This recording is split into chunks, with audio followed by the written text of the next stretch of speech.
बच्चों, आज हम वर्बल रीजनिंग में सादृश्यता परीक्षण जो कि संख्याओं पर आधारित है उससे संबंधित प्रश्नों को करेंगे। तो इसमें होता क्या है कि यहाँ पर आप देख रहे हैं कि इधर दो पद दिए हुए हैं और इधर भी दो पद हैं। तो चार पद होते हैं जिसमें से कि बाद वाले में एक पद कोई भी लुप्त होगा यानी नहीं है, क्वेश्चन मार्क है। इस जगह पर आपको ये ढूंढना है। कैसे ढूंढेंगे?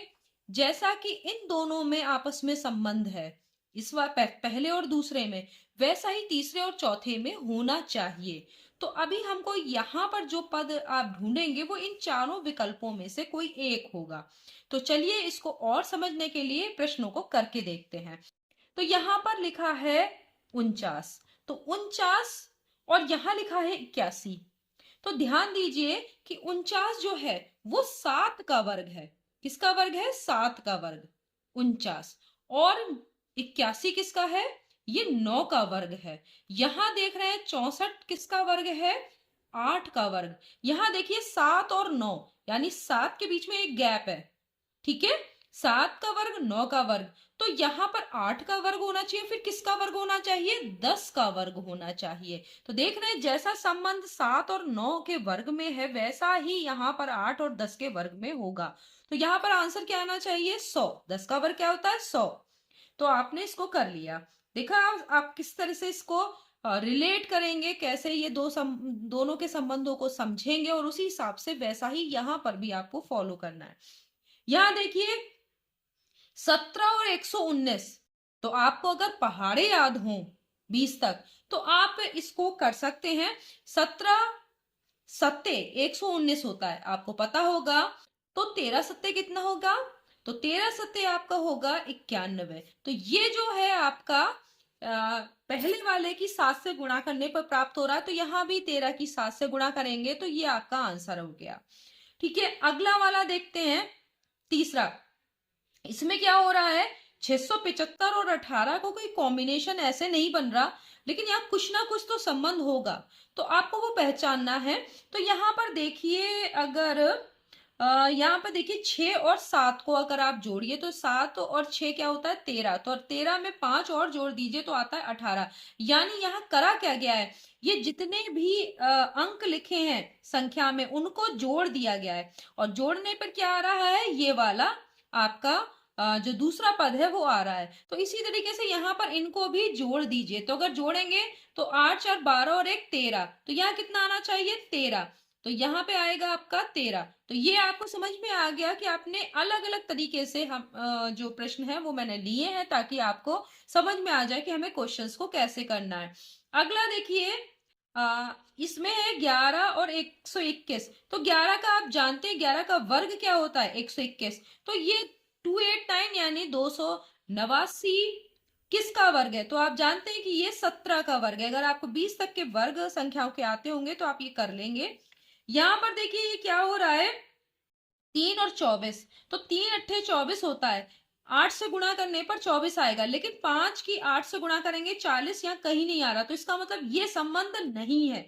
तो हमें क्या करना है? यहाँ पर भी देखिए, अगर एक और भी देख सकते हैं कि 3 इनके बीच की संख्या है और इससे पहले और बाद के लिए गए। तो 5 अगर बीच की संख्या है तो आगे 4 और 6 लिया जाना चाहिए, वो भी नहीं है। तो इसका मतलब कुछ और संबंध है। क्या करेंगे? 3 का जो घन होता है वो होता है 27। 3 के घन में से अगर 3 का घन होता है 27, उसमें से 3 ही घटा दिया जाए तो 24 आता है। तो इसी तरह से अगर 5 के घन में से 5 का घन कितना होता है? 125। उसमें से अगर 5 घटा दे तो 120 आ रहा है, वो ये आंसर है। तो ये इस तरीके का आपका ये वाला इस तरीके से होना है। ठीक है, तो आपको समझ में आ रहा होगा कि इसको कैसे करना है। तो ये अलग तरीके का प्रश्न था। अगला देखते हैं, ये देखिए 15 का वर्ग है 225। तो ये बहुत आसान है, 15 का वर्ग 225 आपको पता है। तो इसी तरीके से 12 का वर्ग 144 होगा। तो ये बहुत आसान सवाल था। यहाँ पर भी देखिए कुछ इसी तरह वर्ग और घन पे संबंधित पहले भी आप प्रश्न कर चुके हैं। तो 4 का घन होता है 64। तो 6 का घन कितना होता है? 216। ये भी आपने याद किया होगा, तो ये आप कर लेंगे।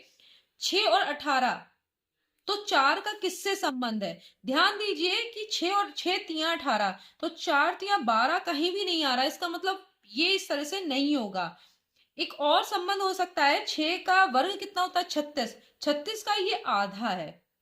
देखिए 6 का वर्ग कितना होता है? 6 का वर्ग होता है 36, और 36 के बटे में 2 कर दिया जाए तो ये 18 आ जाता है। इसी तरह 4 का वर्ग कितना होगा?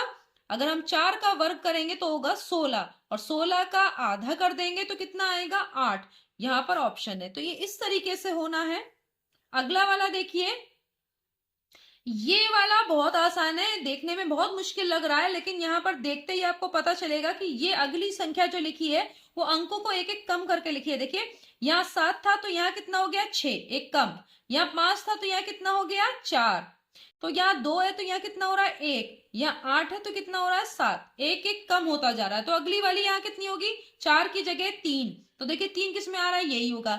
फिर 6 का 5, 7 का 6 और 3 का 2, तो यही वाला आपका राइट आंसर है, एक एक कम किया गया है। अगला वाला देखिए, इस तरह का आप एक कर चुके हैं। इसमें क्या लिखा है? 4, 5, 8, 9 और 26। तो इस तरह का आपने किया था कि जोड़ जोड़ के देखिए इनको। तो यहाँ हो गया 4 और 5 जोड़ेंगे 9 हो गया, 9 8 17 हो गया, 17 और 9 26। देखिए ये सबको क्या किया गया है? अंकों को जोड़ा गया है, और ये दूसरी संख्या बन गई है। तो यहाँ पर भी ऐसे ही जोड़िए, 8 8 कितना हो जाएगा? 16, और 16 23, और 23 और 6 29। ये देखिए, तो आपने देखा कि किस तरीके से हम वर्बल रीजनिंग के अंतर्गत सादृश्यता परीक्षण, जो कि संख्याओं पर आधारित है, आसानी से कर सकते हैं। बस आपको ये देखना है कि दो ये जो पहले वाले पद है इनमें क्या संबंध है, वही संबंध अगले में भी होना चाहिए। तो आपको संख्याओं के वर्ग, संख्याओं को किस तरह से जोड़ घटा के कर रहे हैं, उनके घन, ये सब कुछ, पहाड़े, ये सब याद होने चाहिए, तो आप आसानी से कर लेंगे। नेक्स्ट वीडियो में हम सादृश्यता परीक्षण, जो कि संख्याओं पर आधारित है, इससे संबंधित कुछ और प्रश्न लेकर आएंगे। तब तक के लिए धन्यवाद।